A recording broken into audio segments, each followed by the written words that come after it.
Broadcasting from the studios of AM 950 KTNF, the progressive voice of Minnesota. This is the Gailey Show. I am your host, John Parker. Today, it's Thinking Clearly, Thinking Queerly, where we sit down with a guest for the entirety of the episode, or the majority of the episode, rather, to help us think more clearly about the major issues of the day facing the queer and allied community. After that, I will continue my Queer and the Cosmos essay series. Today's guest is Christopher Breault. Chris Breault, from who is the Greater Minnesota Community Organizer at Outfront Minnesota. So, Chris, hello, welcome to the Gailey Show. Hello. Well, thank you for having me.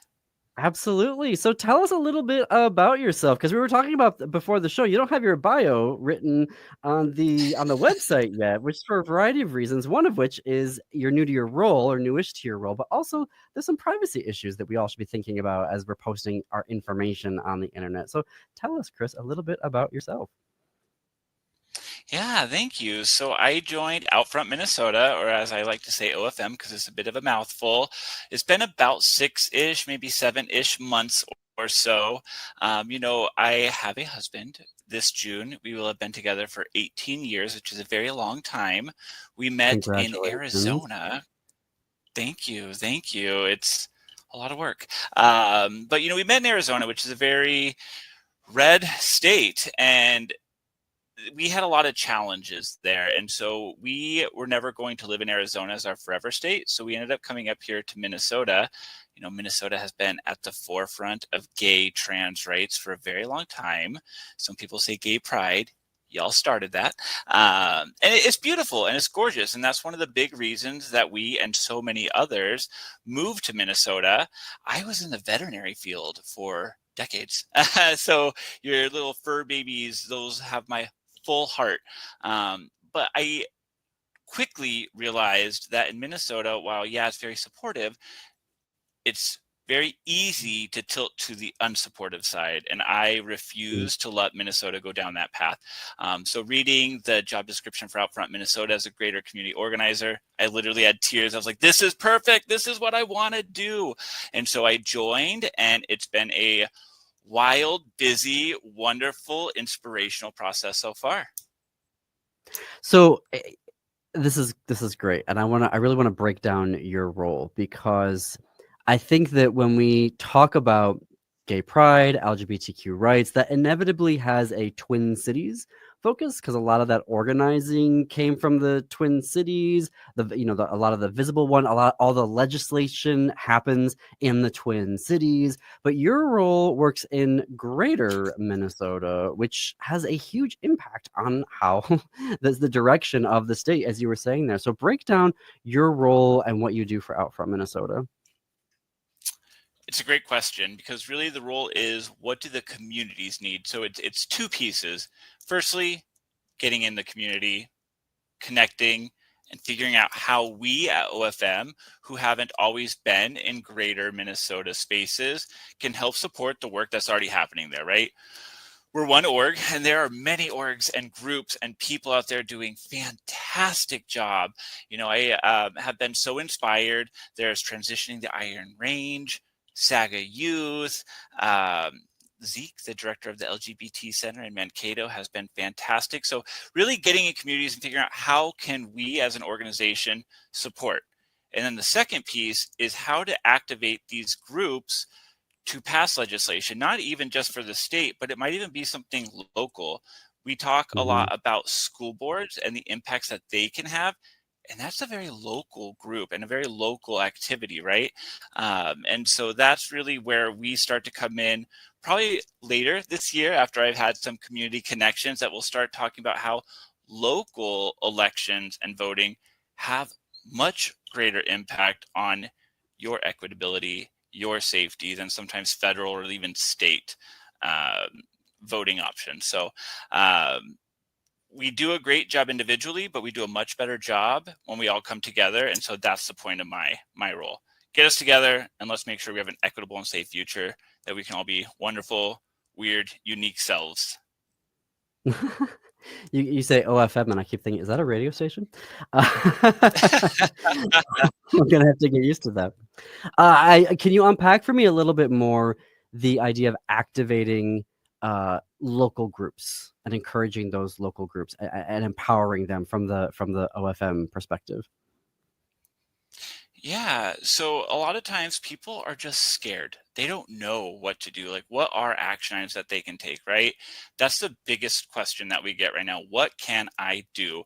So to help provide guidance, right? And it might be a thing, okay, we need to have some activation around a school board member that Outfront Minnesota has endorsed. And so we might come together, have a phone banking evening, or maybe we'll have like an art evening that we can all come up with posters if we have an option to go to the Capitol or something local.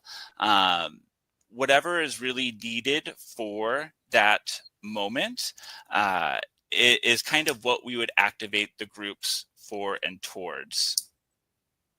I love that. So, what are the questions that are coming up in the conversations you've been having over the past 6, 7 months with folks, and as you're getting around the state? Is there a theme of the type of questions that folks are asking in terms of the things that they're facing right now? I imagine school boards is one of them. Yeah, so a concern is school boards, but the questions aren't so much around school boards as it is about trans healthcare. The Mm, executive orders are worded very scarily, so mhm. people aren't sure what that means for them.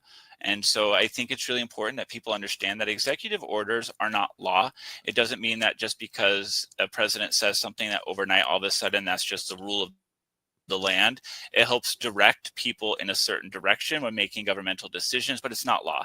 And in Minnesota, um, we have great protections. We have layers of protection that other states don't have. And so it's disheartening to get so many questions, especially since we are a trans refuge state and there is so much fear, but it's heartening to be able to say, yes, but we got you. Here in Minnesota, we got you.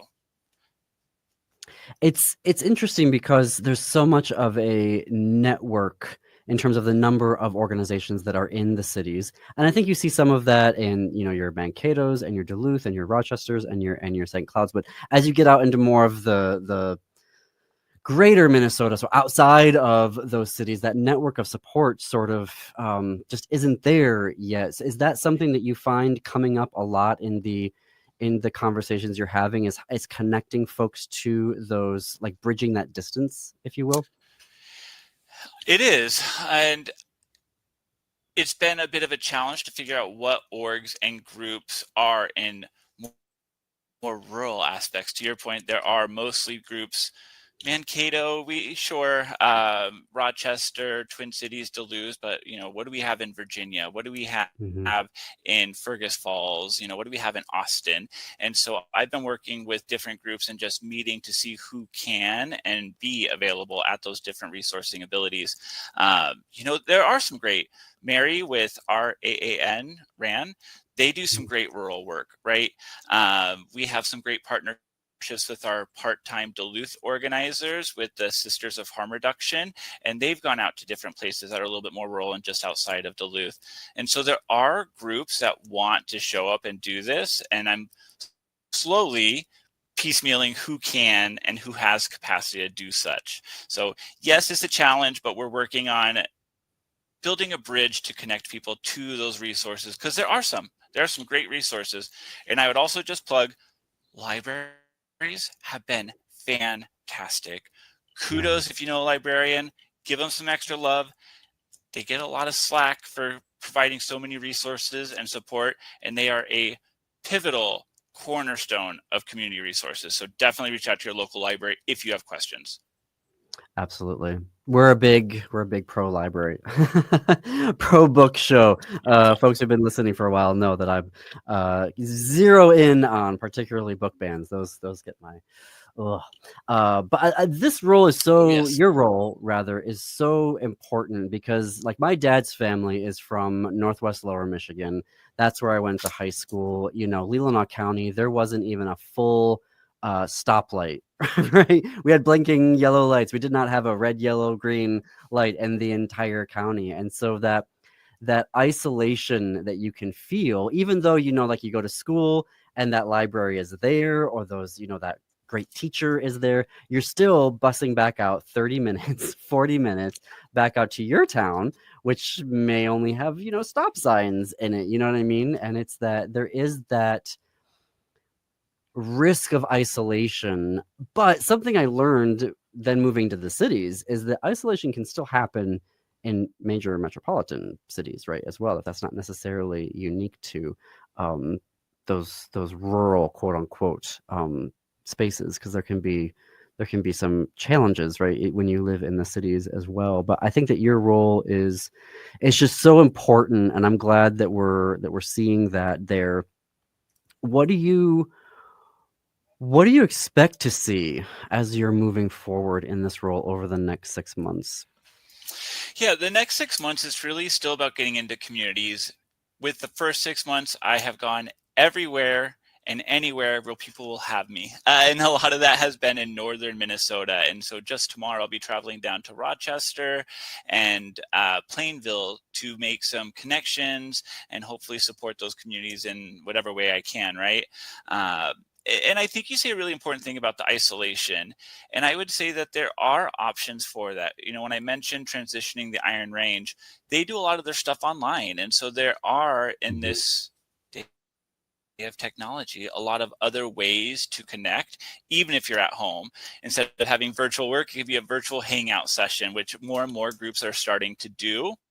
And the other piece I would just plug in here too, Everywhere is Queer is a website. I'm not sure if you've heard about them, or an app. No. And they actually, yeah, it's wonderful. We have no affiliation with them, just for the record. They are their own thing. But ultimately, the person designed this website so any org, group, provider can actually upload their space on this website throughout the world, and you can find places that are supportive. So you might think, oh my gosh, there's nobody here. I was in a small town and there was a hairstylist that helped support trans individuals get gender affirming haircuts, right? That was gorgeous. I Wow. stopped in there, I said hello, I said thank you, because the isolation is real, and it's very easy to feel alone and unsupported and unheard. And so definitely reach out. There are other options and ways to connect, which is beautiful. I want to talk more about that technology component, because that's something that I didn't have. I guess I'm aging myself here. When I was growing up, but I have to fit in a break here. We're gonna have more with Christopher Breault from OFM out front Minnesota. Keep it tuned here to the Gailey Show.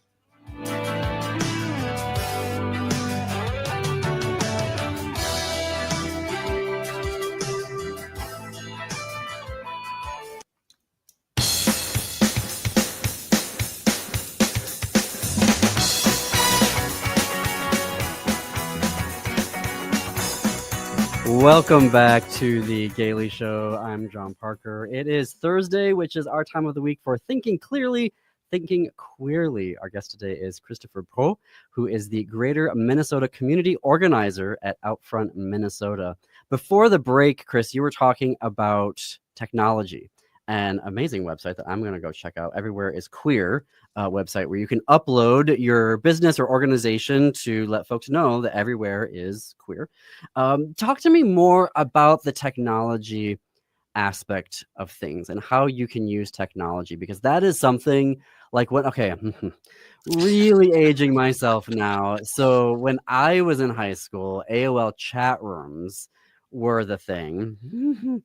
So now everyone has a sense of, I'm a late Xer, early millennial, or what do they call us, Zennials? But talk to me more about that technology component, particularly as we're seeing all of these social media companies just decide that they're going to be dumpster fires of hate. Yeah, I think that there's still a lot of connection happening with those particular social media aspects, right? Like, I've been really surprised by the amount of engagement through Facebook and Instagram and others that people don't seem to necessarily be caring so much about some of the different policy shifts that they've had. There are some that have left that. Where I found a lot of success, though, beyond just social media platforms, I've been really surprised by Discord. I am of an age Oh, that's probably similar or older than yourself there. And I remember World of Warcraft because I am a giant, wonderful nerd. And, we would use Discord to have conversations, but people are still using that. And that's gorgeous. I was like, oh my gosh, I haven't used this in a decade, but yeah, let's get into it. And lots of people are meeting more and more through Discord. It's beautiful because you can have all the different kind of events. If somebody wants to talk politics or scheduling or whatever, it can be organized in a way that creates boundaries for people to engage, but also ways that people can disengage and find what they want based on what their needs and capacity are at the time. So Discord's been a real big surprise. And then again, the other thing is just everywhere is queer. And that's not so much the ability to meet somebody in your room like AOL chat, but it is still a great opportunity to utilize apps and tech that we didn't have even a couple years ago, right? Like that's gorgeous. No, yeah. I love that. I love that. It's this weird queer experience of the internet where you find your people in a way that you can't necessarily do. Like if you go to a bar, you don't know, what somebody is into. You can't go join the Right. Discord group of the queer World of Warcraft players. But you can find that, on the internet. But at the same time, it's also this weird, like, oh, by the way, it's promoting fascism, and fascists own all of the social media networks. So it's this weird, very, very weird experience that we have to navigate as queer folks on the internet.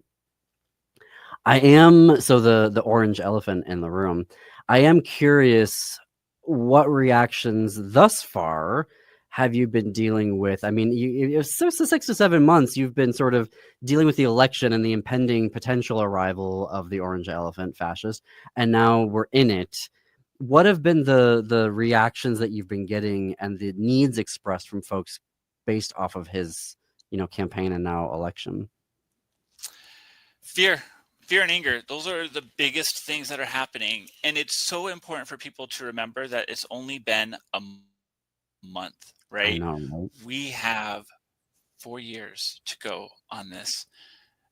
And so I think for people to have ways, kind of like I had mentioned with Discord, to step in and step out. We're actually having different community events to go over some of those tools that people can learn. Hey, instead of you checking the news every single day, if you have a group of friends that you're connected with, maybe one of them checks for 1 week, you check the next week, et cetera, et cetera.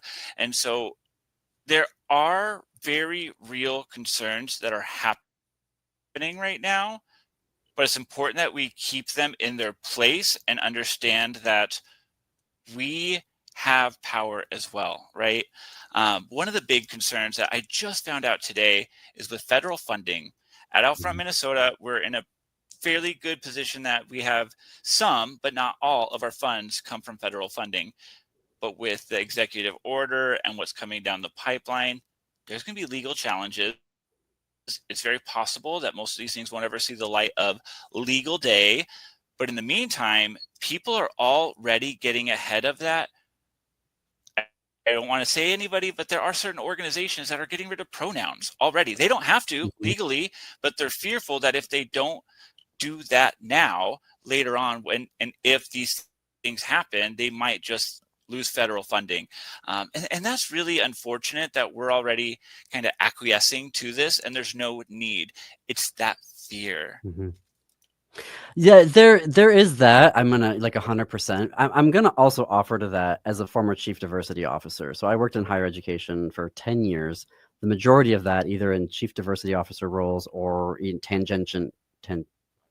adjacent roles. And sometimes folks are just looking for a reason, right, to drop it. They were like fair weather, allies. They're sort of like, yeah, this is a good, but I don't know how I feel about this. Oh, look, there's this thing, I'm gonna like, drop it. And so I just feel like there's a lot of folks who are finally showing their colors and using this as an opportunity to just drop the work, and they were looking really for any opportunity. And maybe that's me being cynical and out of that role now and feeling like I can say stuff like that. But I agree with you that there are a lot of folks who are bending the knee that should know better. Target, I mean, how long did we spend fighting and organizing with Target? And you think you finally have turned a corner with them, and then like instantaneously they're horrible again, and seeing some what I call Carmela and that their foot traffic has been down since they like 10% down since they backtracked, and they're still getting sued by a police department for their wokeness. Love it. I so yes, that makes sense to me. And What you're before we move on, sharing I do about, just want to yeah. say you have a very valid point, 100%. And the example of Target is a great example of what you're saying. But some of these orgs, they are 100% reliant upon federal aid. And so it's not so much that they're showing their true colors. It's just literally like, we can't afford to keep living and our jobs if we lose this money. So we have to do everything we can, because these are very real people in these nonprofit organizations, and they are losing or potentially could lose their livelihood overnight. And so it's unfortunate, and it takes very brave people to stand up in this moment. But I do just want to draw some space and give some breath to that. I think people are kind of feeling forced into some of these actions. I don't think it's all just companies, right? No, thank you. That is an important point of clarification. And we've seen hospitals in Colorado and in California that have just preemptively said, we can't lose our Medicare funding, so we're going to shut down these gender care clinics for kids preemptively. I think that's the how do we help people realize, well, it might not actually come to pass because of legal challenges, so don't bend the knee too quickly. Yes. But we can continue. Obviously, we're going to continue this conversation. We're going to fit in one more break here. The Gailey Show would not be possible without our advertisers and sponsors. So join the millions of people across the country who are realigning their spending dollars with organizations who support progressive politics. Tell our advertisers and sponsors you heard about them on The Gailey Show on AM 950 Radio.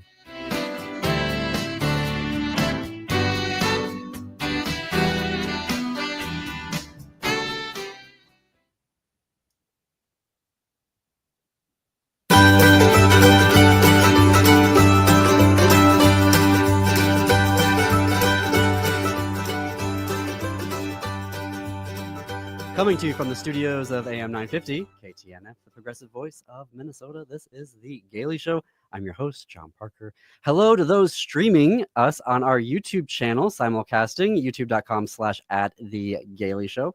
With me today for our Thinking Clearly, Thinking Queerly episode is Chris Breault, who is the Greater Minnesota Community Organizer at Outfront Minnesota. We are talking about the issues and opportunities facing us in the greater Minnesota region, which I'm sure is also, I don't want to say the exact same for folks living in rural communities throughout the United States, but I'm sure there are themes that support that are the same. And I want to ask about then things that you feel that we can start to do in these communities to kind of help them. Like, what are those action items that we can start to do right now? Recognizing, and I love that you were talking about that. This is going to be, we still have 4 more years or, 3 more years and 11 months of this, and we have to pace ourselves. But what are those things that folks can start to do? Because I recognize, even from my own lived experience, just one thing, one small thing that I can do is so meaningful. You know what I mean? Because then it kind of moves me out of the sort of, I'm constantly bombarded mentality, and I'm doing something about it. So tell us, Chris, what are things that folks can start to do right now? Yeah, thank you, JP. So the biggest thing is to contact your representatives. I know that we all hear that, and you're like, does it have any actual impact? And the answer is yes.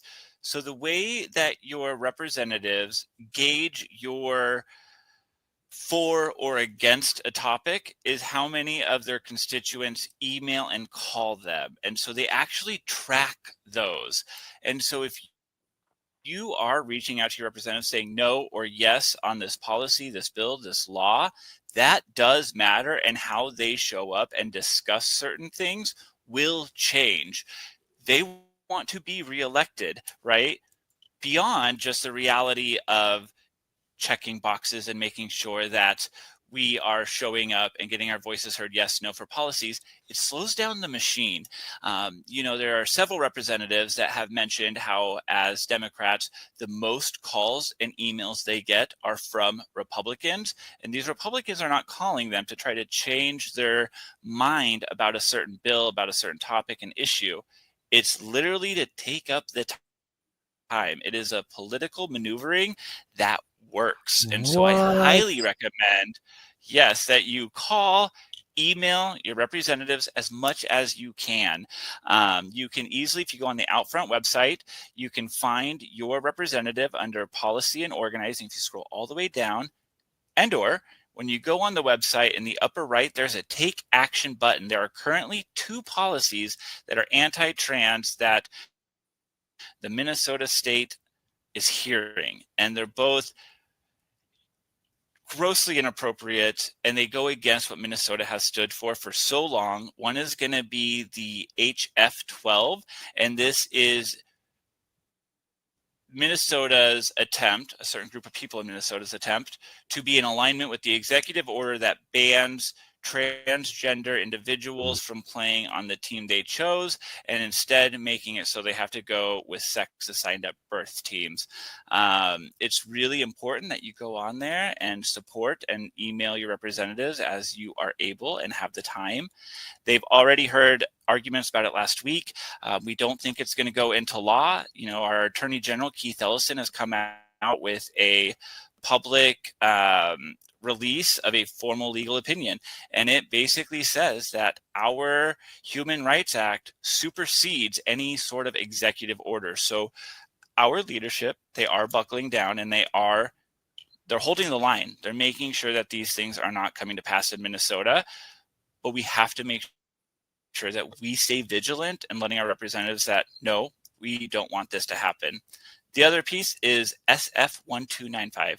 This would take Minnesota's only women's prison in Shakopee and make it so any trans women that are incarcerated there are kicked out, and they have to go to the prison of sex assigned at birth.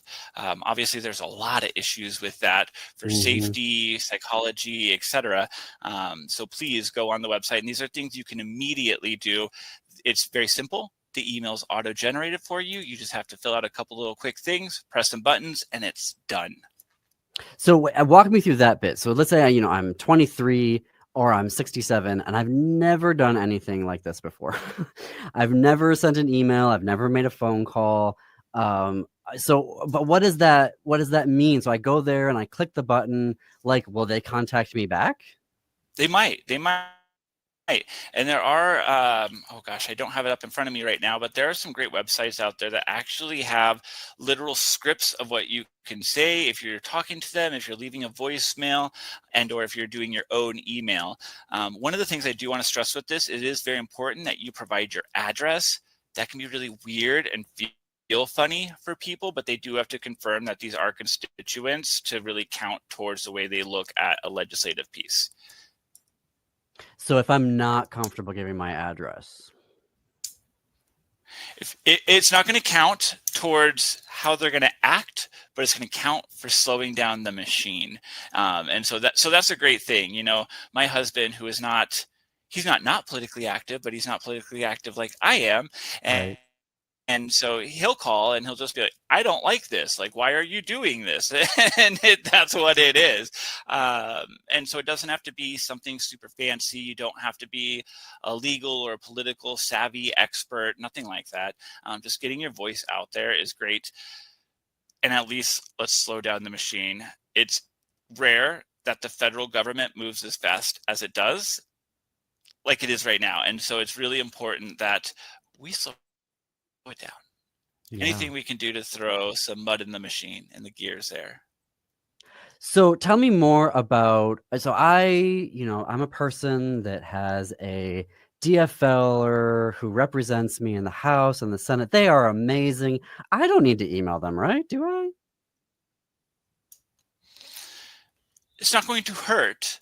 Right. It's No, a that's good where I'm idea going. because they still keep track of everything, right? So even if you're like, hey, this Democrat is going to be super supportive, maybe not. Not everybody sees eye to eye on every single detail, right? Even within the Democrats. But it's still going to count towards their tracking of the evidence of what the constituents care about. If nobody calls ever emails about a trans right, they might say, oh, nobody cares about trans rights, which is obviously not true. And so they might show up differently and be like, okay, well, I thought this was really important, but if it means this other thing, they might go with the other thing. So they need to know that it is important to us. Yeah, and when you're saying earlier about the Republicans calling DFLers to slow down and hog the system, I think that just in my mind, I was like, we need folks, even if you think that your representative and senator, or you know that they're on board and they're super allies, or they are queer, just being able to connect with them and give them that is super important. And I've noticed DFL. I mean, I don't. Again, me personally. I'm represented by DFLers because I live in the metro, and so I can't speak to the GOP side of things. But the DFLers I have found are very responsive. Like if you want to have a conversation, you can have a conversation. That is not a big deal. Yeah, I think it yes, it's not such a big deal there. Definitely give them a call. And the other thing is, if you're doing good work, sometimes it's nice to hear that you're doing good work and that people here appreciate it, because they do get a lot of the opposite, right? Especially, we have a lot of people in our state legislation that are part of the queer caucus, and being queer and being representatives, they take a lot of slack. So it's great to hear a little positivity now and again. Well, and also there is more than one way to live a queer life. And, there is knowledge in that our representatives and our senators don't know everything. Yeah. And how you may live on the range as a queer person may be completely different if you live in southwestern, Minnesota, just because of the variety of that. And so there is validity and value in those life experiences and sharing those, because that is, knowledge is power. Yeah. But so I am also curious, because you're working in greater Minnesota, and there is this sort of historical stigma of the urban gays that are like, why would you want to go live in rural areas? And I split my time between Northwest Wisconsin and the cities. And I have friends that are like, I am not coming I'm like, come and visit. And they're like, no, I'm not doing that. I'm not going out into the sticks. And I'm like, it's beautiful out here. Like, come and visit me. There is value and beauty and living out in greater Minnesota. So I'm sure you're running into that as well, right? That there's wonderful things that are happening in greater Minnesota for queer folks. Yeah, there are. And that's part of my job too, is to amplify some of these things that are occurring, right? Minnesota Extension is going to be having an event called Ag for Agriculture for All. And that's the 8th of March. Just a little plug on that. And this can be for queer farmers in rural parts of Minnesota. And I think that's gorgeous. And so there are great groups that are coming together to support the rural aspect, because you are right. I was with Showing Up for Racial Justice, or SURGE, not too long ago, and they had a whole meeting with just rural communities from the entire United States. And I want to say it was like 150,000 people logged on, because there is this kind of idea, like, we're out here. What is there for support for us? Mm-hmm. Yeah, it's so important. And there is that. Do you find interstate migration coming up as a thing, of people that are like, I can't do it anymore, and I've got to move into a bluer area of the state? I ask that because we've been fielding calls from folks like us personally in my household, of friends that are like, hey, I've got folks, because they know that we do this show, and they're like, I've got friends coming from Montana because it's now illegal for my kid to have healthcare there, so they're moving into the cities, and they're like, or Minnesota, and they're like, where should we go to school? Do you have recommendations? Like, who do we connect with when we arrive here? So there is that, knowing that we're a trans refuge state, people are moving to Minnesota. So I think that there's this sort of, like, again, maybe this stereotype that all of the LGBTQ folks in greater Minnesota must be packing their bags and heading to the cities.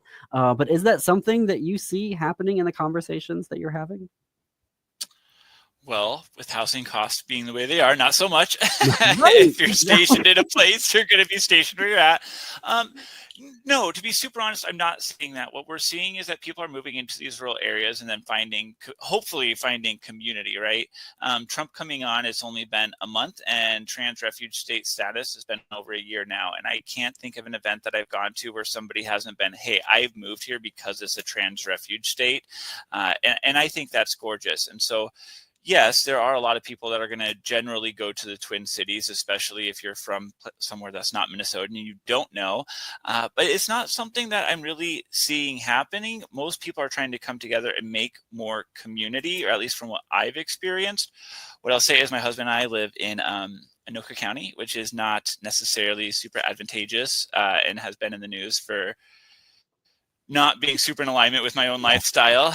And we're not moving anywhere. We're going to make Anoka County gay again, is what we've decided. So I think there's a lot of people that want to have action, and these are our spaces, our places. And I see a lot of people that are like, we're not going anywhere, which is beautiful. Very beautiful. I've got just about a minute left. How do folks connect with you and the work that you're doing at Outfront? Yes, please go on to Outfront on just our main website there under policy and organizing. There's a newsletter you can sign up for. I write it, so if you love it, you're welcome. If you hate it, I'm sorry. And there's also an email on there that you can reach out to the policy and organizing team. So if you would like to see us in the community, please let us know, and maybe what you would want to see in your community, because we're here. We're here to support. Chris, thank you so much for this today. I'm so glad that we got to have this time together. Well, thank you all for having me, and hopefully people have a little bit more information and some resources here. You are a friend of the show, so when you've got new initiatives that are coming down or you're launching, please let us know. We'll get you back on here. Perfect. Thank you. All right. Thanks, everybody. Oh, why am I signing off the show? Folks, we've got more still to come. After this break, I'll continue my Queer and the Cosmos essay series.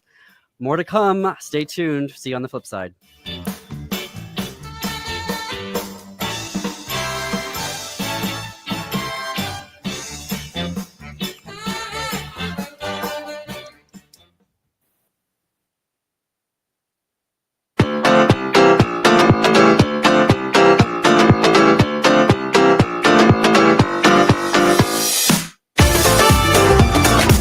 Welcome back to The Gaily Show. I'm John Parker, your host. Every Thursday, we end the episode with an original essay that I write just for you in the Queer and the Cosmos series. It is my journey exploring and learning what it means to be queer while journeying through the cosmos.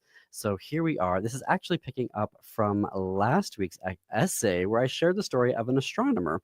He wrote his doctoral thesis at Harvard in 1956. It was called A Photoelectric Study of Some RV Tauri and Yellow Semi-Regular Variables. After Harvard earning his PhD, he moved to Washington, D.C. and taught at Georgetown University before joining the federal government, monitoring and supervising work at the U.S. Army Map Service. He was fired from his job for not conforming to Washington's gender ideology, quote unquote.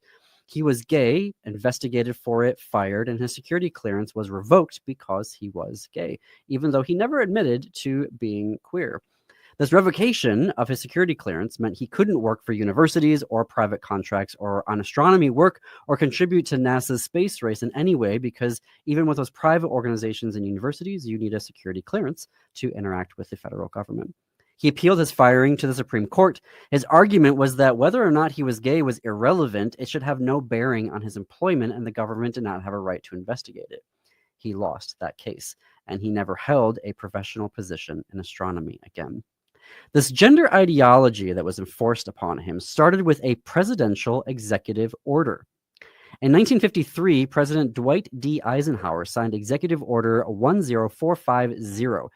In it, the president ordered the firing of any federal employee found guilty of sexual perversion. We know it now as the Lavender Scare, in which thousands of employees lost their jobs.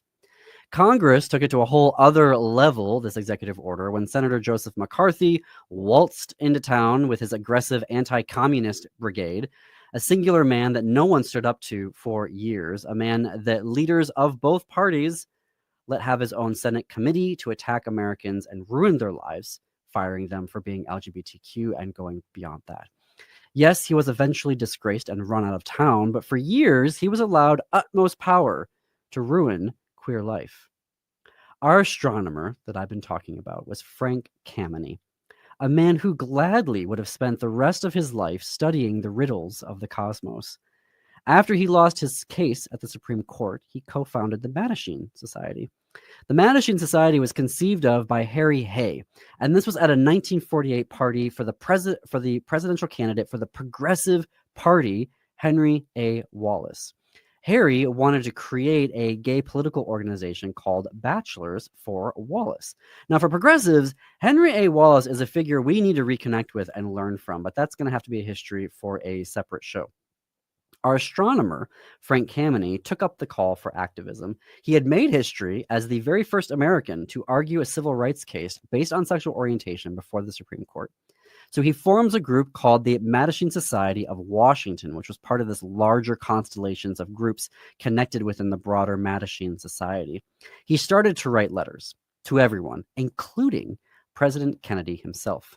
Kameny used Kennedy's ideas and specific words against him to make the case for LGBTQ rights. He quoted Kennedy liberally in these letters to Kennedy. He sent him Mattachine Society pamphlets and reports. His letters went unanswered by the president. And the National Archive claims that they are aware of only one reply from Kennedy's administration. It's a letter, well, a note, really, from Civil Service Commission Chair John W. Macy, addressed to the Mattachine Society Secretary Bruce Schuler. The letter, dated September 28, 1962, reads, "It is the established policy of the Civil Service Commission that homosexuals are not suitable for appointment to or retention in positions in the federal service. There would be no useful purpose in meeting with representatives of your society." When the Kennedy administration didn't do anything then, Kameny followed through on his promises to them to launch a full-scale protest movement. Of course, he didn't do this by himself, so let's not engage in American myth-making of the individual doing all things by themselves. But Kameny was there leading the organizing of the protest for LGBTQ rights right in front of the White House, the very first protest of its nature. In an interview with Eric Marcus, Kameny had an interesting perspective on the LGBTQ rights movement at the time. I'm going to read part of his comments from that interview, edited for length. Here's what he said. "The movement of those days," and I say this next, not critically and not necessarily derogatorily, because it was a very, very, very different area. "We were sick. We were sinners. There was absolutely nothing whatsoever which anybody heard at any time, anywhere at all, which was other than negative," he said. And so the movement, predictably, in retrospect, responded accordingly. He goes on, "It was not only frightened, it was simply a lack of intellectual strength. We had to defer to the experts. My answer was, we are the experts on ourselves, and we will tell the experts they have nothing to tell us." But it took a few years to get that across. The movement of those days, Kameny said, was a very unassertive, apologetic, defensive kind of structure, not taking strong positions, giving a hearing to everybody and saying all views must be heard, even those with the most harshly and viciously condemnatory. As long as it dealt with homosexuality, they must be given a fair hearing. Drivel, Kameny said. That didn't suit my personality. The Mattachine Society of Washington was formed around my personality. We characterized ourselves within the movement as an activist, militant organization. According to the National Archives, the U.S. Civil Service Commission ended its ban on LGBTQ employees in 1975. It wasn't until 1977 the Department of State Foreign Service ended its own ban. President Clinton issued Executive Order 12968 in 1995, which finally ended discrimination against LGBTQ employees from having access to classified information. But Executive Order 10450 that started this all off wasn't formally repealed in its entirety until January 17th, 2017. I share this story because Frank Kameny was an astronomer, a queer in the cosmos, if ever there was one. For me, traveling around the cosmos is about perspective, and he challenged the prevailing ideas that LGBTQ groups had to be defensive and apologetic. He wasn't the only one. Marsha P. Johnson and Sylvia Rivera brought this perspective in their own ways, leading the Stonewall riots. Keyword, riot. What perspective do we need now? Not that we're doing this as what we're doing is wrong, but how in this time do we need to meet this moment? It sounds trite to say this, but it bears affirmation. Let's study deeper the stars of our history who blazed the trails for us. Thanks, everyone. Stay tuned for the Matt McNeil Show up next, and after that, Native Roots Radio. In the meantime, keep it queer, America.